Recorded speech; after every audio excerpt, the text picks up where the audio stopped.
Have you ever chopped an onion and suddenly felt like you were watching the saddest movie ever? Don't worry, it's not your emotions, it's science at work. When you cut into an onion, you're actually breaking open tiny cells inside. These cells release a special chemical called syn-propanediol S-oxide. This chemical quickly turns into a gas that floats up toward your eyes.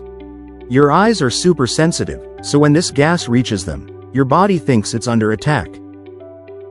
Your tear glands jump into action and make tears to wash the chemical away, kind of like a tiny sprinkler system for your eyeballs.